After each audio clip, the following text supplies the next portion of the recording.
Bom dia a todos, bom dia a todas. Agora são 5 horas e 58 minutos acordando aqui, né? Mais ou menos esse horário que eu costumo acordar, 6 horas da manhã, aqui no centro de São Carlos, São Paulo, Brasil, né? Aqui é a capital da tecnologia, é muito gostoso acordar esse horário, né? E por aí, com a minha agenda científica repleta de atividades, eu até costumo falar, né?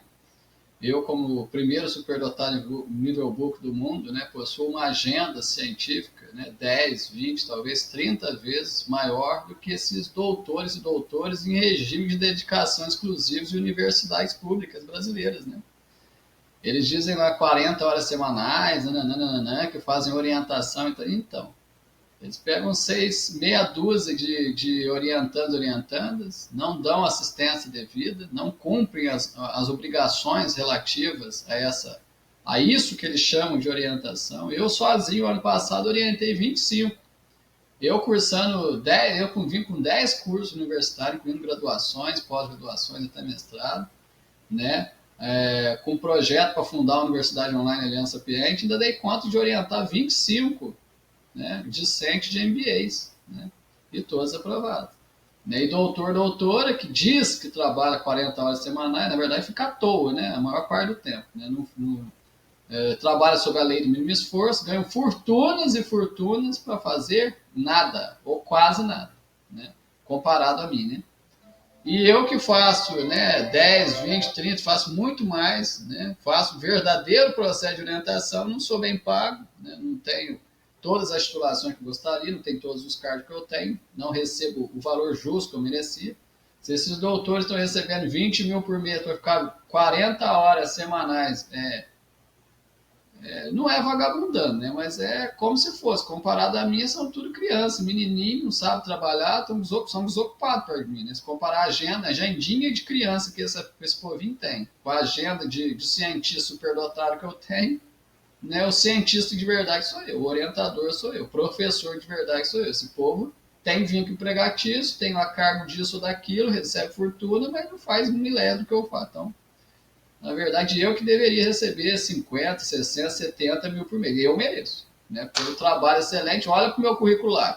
Vê se esses doutorzinhos de USP, de universidades federais, né, já possuem a bagagem, uma carreira tão extensa como a minha, em termos de produtividade e participação científica. Dá uma lá. E outra, avalia a qualidade da minha produção científica, vê se tem um doutorzinho pós-doc mais capacitado, competente do que eu em sentido técnico científico para produzir ciência melhor do que eu.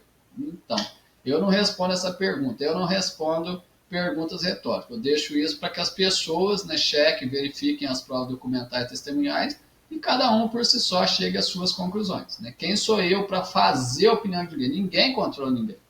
Cada um constrói a sua própria opinião, cada um vive a sua própria vida. Quem quer verificar o que é verdade ou não é, que verifique os fatos. Vá a fundo e vão encontrar. Bom, o meu nome é Alas Gabriel Breviário, sou pesquisador científico, primeiro superdotado nível book do mundo, criador pioneiro dessa categoria. Sou o criador da teoria psicodinâmica giftidiana da predestinação, que é a mais moderna teoria da predestinação, e busco validá-la empiricamente no meu programa de mestrado em psicologia cognitivo-comportamental, que é o curso na modalidade à distância, aqui de São Carlos, capital da tecnologia, de uma universidade americana, na University of Informatics and Faith in Florida. E fica onde? Na Flórida, Estados Unidos da América, onde tem muitas universidades que ofertam mestrados, doutorados, pós-doutorados 100% EAD, que podem ser reconhecidos por universidade brasileira quando a documentação completa é submetida dentro do prazo, né, correto na plataforma Carolina Boy. Esta é a videoaula número 27 da teoria psicodinâmica e giftidiana da predestinação. Nossa, mas eu falei que ia ser uma série de 26. Uma série de 26 que já foi completa. Eu não disse que seria a única série, nem que pararia por ali. Eu disse que seria uma série de 26 aulas.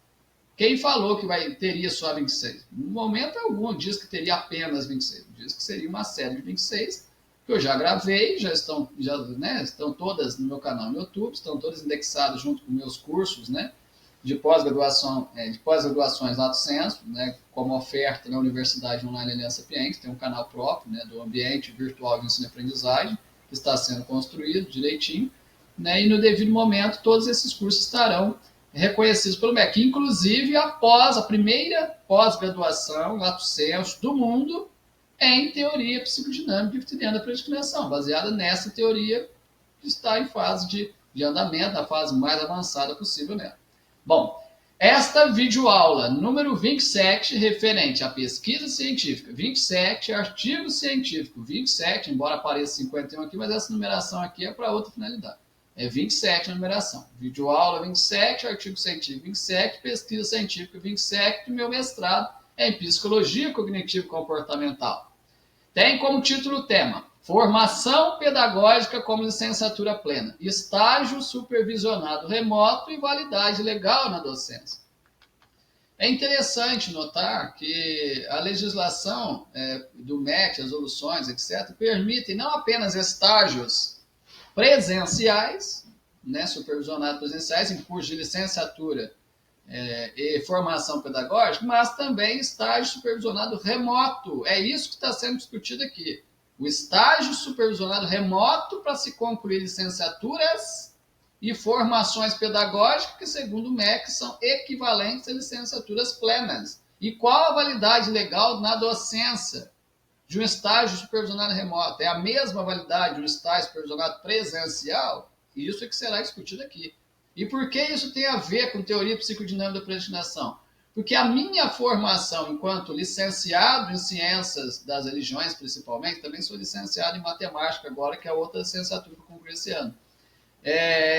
Eu gozo, né, de entendimento, né, validado, né, pelo MEC, né, na área de teologia, ciências das religiões, e que é imprescindível para a compreensão da construção, do desenvolvimento, da condução da pesquisa científica que em breve validará empiricamente a teoria psicodinâmica que tem na predestinação. Como a base fundamental dessa teoria é a área de psicologia, é a área de teologia, ciências das religiões, com validação estatística, é fundamental que o pesquisador principal e proponente dessa teoria ele tenha expertise know-how suficiente em teologia, que eu possuo, em ciências das religiões, que eu também possuo, em psicologia, né?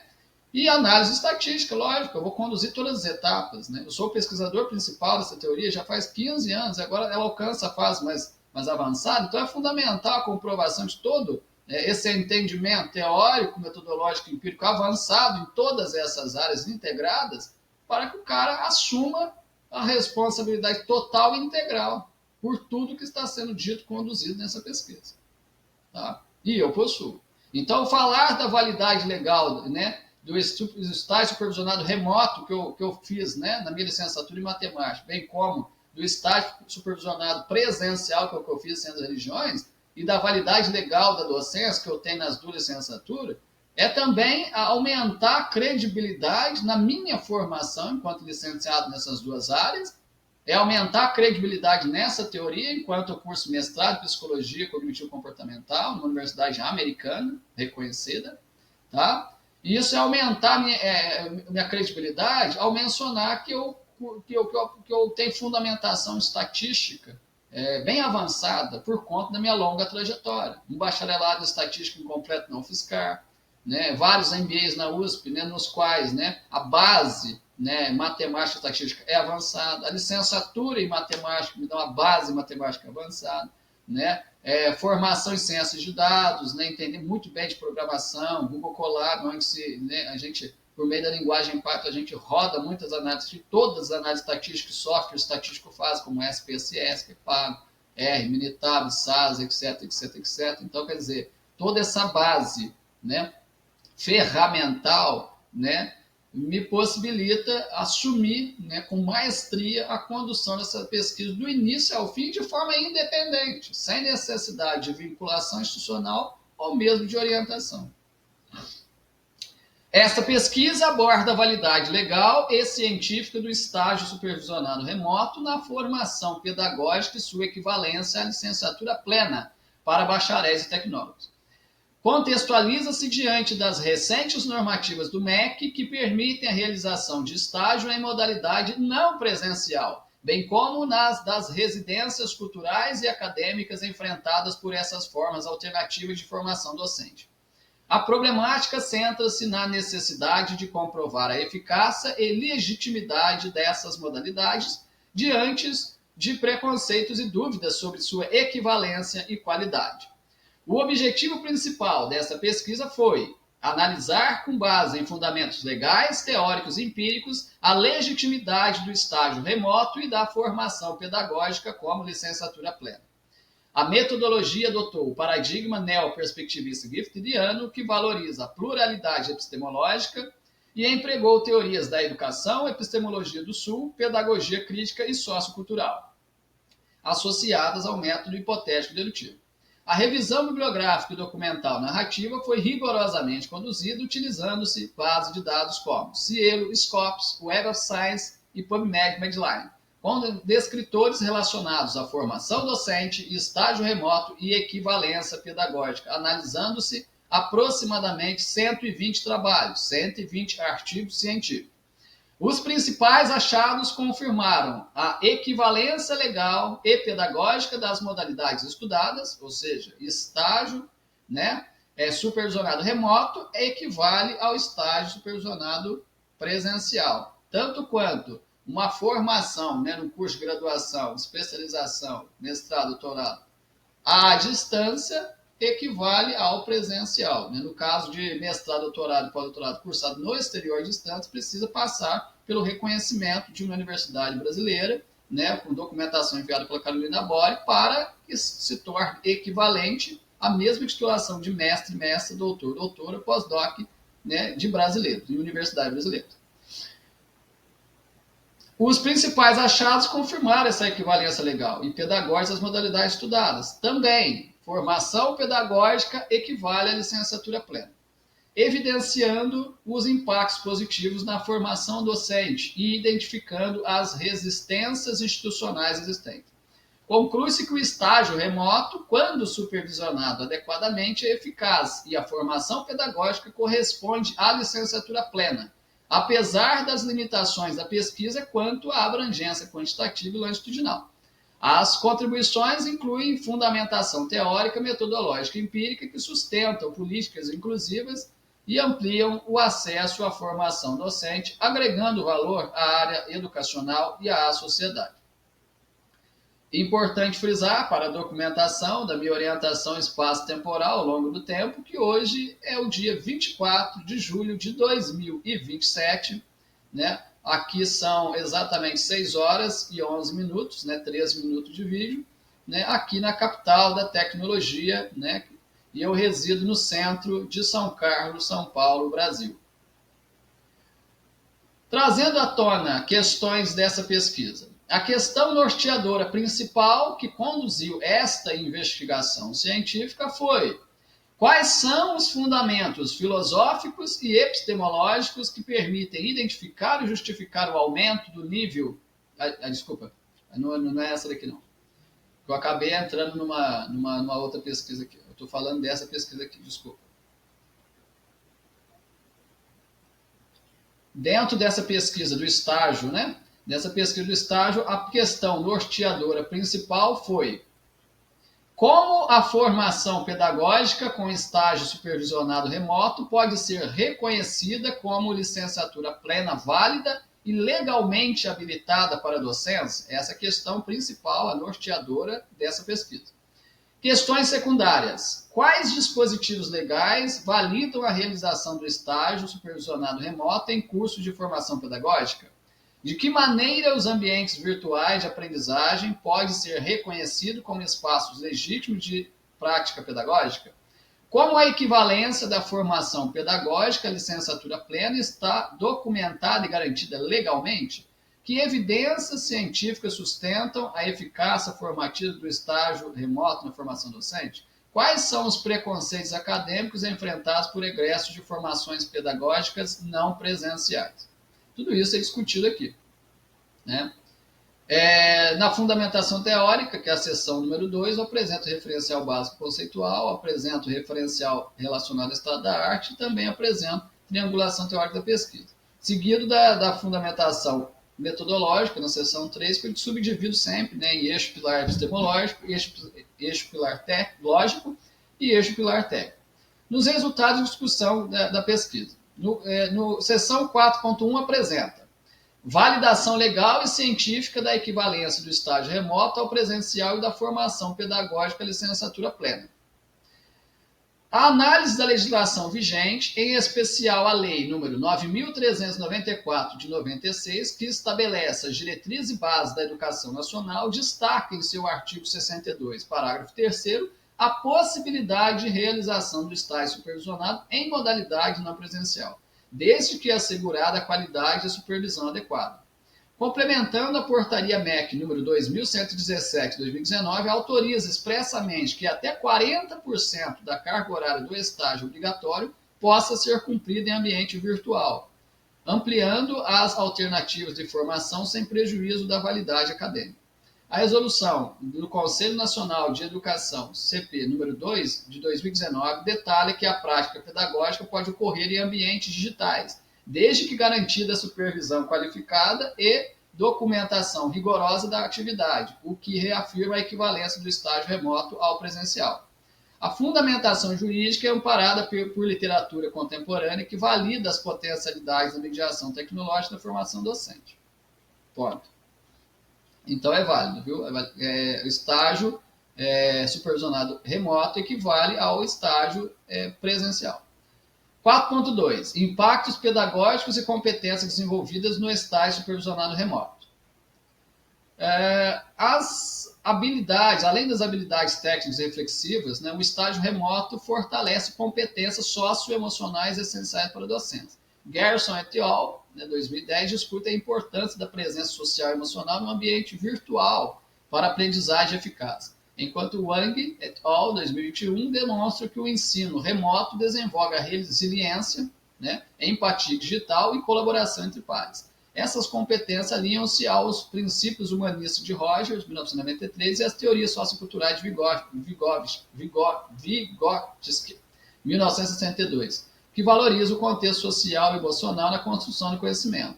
O estágio supervisionado remoto não apenas assegura a formação didática e pedagógica necessária, mas também amplia a capacidade do futuro professor de atuar com sensibilidade e flexibilidade em ambiente diverso.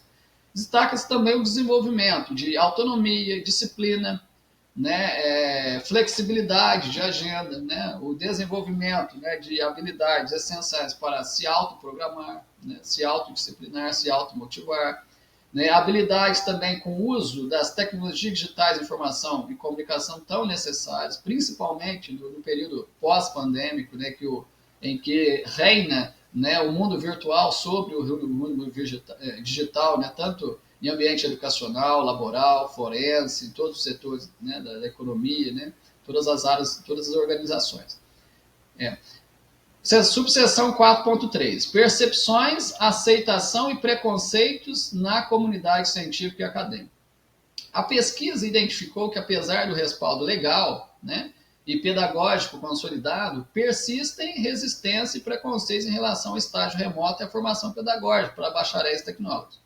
Silva e Oliveira, 2021, analisam que o preconceito institucional se manifesta por meio da valorização exclusiva da titulação acadêmica formal, criando barreiras para o reconhecimento da qualidade e competência dos profissionais formados por vias alternativas. Lima et al., 2022, apontam que a aceitação da formação pedagógica como licenciatura plena cresce em ambientes que valorizam a supervisão qualificada dos resultados concretos do estágio remoto, porém ainda enfrenta resistência em setores tradicionais da academia. Pesquisas internacionais, como a de Jandrick et al., 2020, e Selwyn, 2016, reforçam que a superação desses preconceitos depende da produção e disseminação de evidências científicas robustas e da valorização das trajetórias profissionais singulares. Então, quer dizer, isso que eu estou fazendo, produzindo ciência sobre essa temática, visa justamente superar, dentro dos objetivos secundários, claro, né, superar esses preconceitos enraizados nessa área científica. Não é só esse preconceito, não. Na seara científica, existe o preconceito enraizado que quem está no mestrado está no nível acima de quem é especialista. Quem está no doutorado está no nível acima de quem não entrou no doutorado. Mestre está acima de especialista, doutor está acima de mestre, pós-doc está acima de doutor. Existe esses preconceitos enraizados. Tem pessoa que não concluiu o mestrado, mas tem várias graduações, várias especializações, uma bagagem muito mais rica que muitos mestres. Tem pessoas que não concluíram o doutorado, como eu, por exemplo, mas claramente observado pela produtividade científica, pela qualidade da sua produção científica, pelos feitos e realizações, tem um entendimento doutoral, até pós-doutoral, muito maior do que muitos doutores, com bagagem suficiente para dar aula para doutores e doutoras. Entende? A questão do título é a questão de uma universidade reconhecer minha formação doutoral e dar um título de doutor honoris causa, que já me possibilita alcançar os mesmos direitos que doutores por aí. E no momento adequado eu também vou ter a titulação formal do mestrado, doutorado, pós-doutorado, naturalmente. Muitos mestrados, muitos doutorados, muito pós-doutorado, questão só de tempo.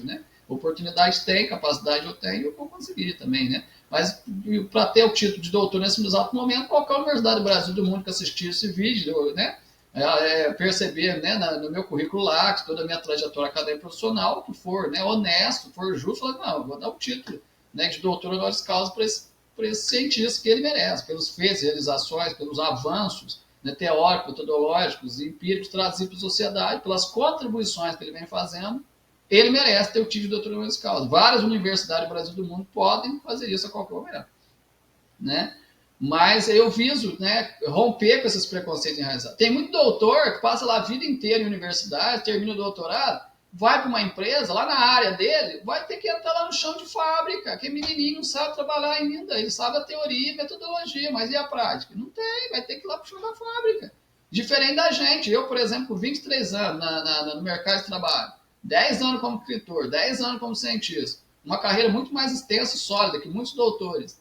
Tem doutor que sai de um doutorado, acaba que você egressa de um doutorado reconhecido, formou sim, tem um título de doutor, entendimento de doutor, teórico e metodológico, mas não entendimento prático. Vai ter que ir lá para o beabá, aprender o dia a dia, igual criancinha que está entrando no mercado de trabalho ainda, no primeiro trabalho, vai ter que tentar o primeiro emprego na área para aprender na prática tudo aquilo que viveu a teoria. Compensa. Ficar a vida inteira na teoria e metodologia, esquecer a prática, depois sair de um doutorado para voltar, vai estaca zero. Não compensa junto, ir trabalhando, estudando, tudo que vai aprendendo, e vai colocando, tudo que aprende na teoria, coloca na prática, já não é muito melhor? Para quando tiver o entendimento doutoral nível teórico, metodológico, também ter o nível doutoral no campo prático, é muito melhor, muito mais saudável. Muito melhor que sair de um doutorado e ir lá para o chão da fábrica. É por isso que tem muitos doutores como assistente administrativo por aí, como lixeiro, como padeiro. Não estou inferiorizando essas práticas. Não, todo trabalho era essa coisa. Se não fosse os limpadores, auxiliares de limpeza, o que seria, do ambiente físico, ambiental, da higiene dos ambientes. Não haveria higiene. Nenhum cliente entraria numa empresa se não tiver um copinho de água, se não tiver limpinho, bonitinho, organizadinho, profissionais competentes para lá limpar. Lógico que tem que ter.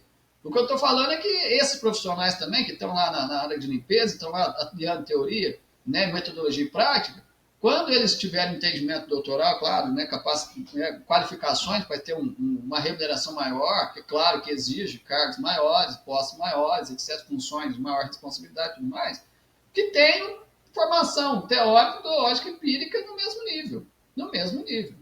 E não saltar num campo e atrasar o outro, porque isso é contraproducente, isso não é saudável, isso faz mal para a carreira, faz mal para a vida do cientista, do cidadão, do profissional, faz. Tá? O ideal é que todos consigam aliar a teoria, metodologia e prática do começo ao fim da sua trajetória de carreira. Porque senão se atrasa um campo, esse campo prejudica os outros campos. Tá? Então tá. É isso, dito isso aqui, Então, 24 minutos já, dessa videoaula, prosseguindo. Subseção 4.4. Casos de sucesso e exemplos práticos da validação do estágio remoto e formação pedagógica. A implementação do estágio remoto e o reconhecimento da formação pedagógica como licenciatura plena encontram respaldo em diversos casos práticos que ilustram sua eficácia e potencial transformador. Na Universidade Aberta do Brasil, a UAB, conforme relatado por Oliveira et al., 2021, e Souza et al., 2022, a adoção do estágio remoto, apoiada na portaria MEC número 2117 de 2019, resultou em uma ampliação significativa do acesso à formação docente, sem prejuízo da qualidade acadêmica. Esses relatos evidenciam ganhos no desenvolvimento de competências pedagógicas e no engajamento dos estagiários, reforçando a viabilidade da modalidade. No cenário europeu, o projeto Erasmus+, né, Remote Supervision in Teacher Education, documentado por Miller et al. 2021, aponta para ganhos expressivos em competências reflexivas e digitais dos futuros professores e professoras, além da valorização da autonomia e da inovação pedagógica. Em regiões remotas da Ásia, Chin e Hwang, 2022, destacam que o estágio remoto possibilitou a inclusão de futuros docentes em contextos anteriormente inacessíveis, contribuindo para a melhoria da qualidade do ensino e para a valorização social do magistério. Exemplos como o Instituto Politécnico de Leiria, Portugal, e da Universidade de Queensland, na Austrália, apresentados por Martin et al., 2020, e Souza e Santos, 2023, demonstram que a articulação entre rigor acadêmico e inovação tecnológica resulta em informação robusta e contextualizada, capaz de responder às demandas atuais da educação. Esses casos evidenciam a validade das normativas brasileiras, como a resolução CNF-CP número 2 de 2019, que reconhece a prática em ambientes digitais e reafirma a equivalência da formação pedagógica à licenciatura plena. A essas alturas, 26 minutos, 17 segundos do vídeo. Eu passo aqui para as considerações finais desse artigo. E nessas considerações finais eu faço questão de destacar que os principais achados indicam que o estágio remoto, além de estar amparado por legislação clara e específica, propicia a aquisição de competências essenciais ao docente contemporâneo, inclusive ampliando habilidades tecnológicas e reflexivas. A formação pedagógica foi consolidada como equivalente à licenciatura plena, desde que obedecidos os critérios curriculares e prazos estabelecidos. Também foi identificado que, apesar do respaldo jurídico e acadêmico, a aceitação social e institucional ainda enfrenta barreiras, principalmente motivadas por preconceitos relativos à ausência do título doutoral e à resistência às modalidades não presenciais. Contudo, casos de sucessos nacionais e internacionais demonstram que tais resistências podem ser superadas com evidências e políticas públicas adequadas. Aqueles que desejarem conhecer melhor minha trajetória científica, por favor, procure o link aqui na seção links do canal no YouTube, acesse meu curriculax, lá dá para acessar os mais de 150 artigos publicados em periódicos, mais de dezenas de artigos publicados como capítulo de livros, softwares desenvolvidos, centenas de trabalhos técnicos desenvolvidos, etc., além dos itens educacionais que eu ofereço no catálogo da Aliança Sapiente, um empreendimento autônomo que eu coordeno. Obrigado a todos.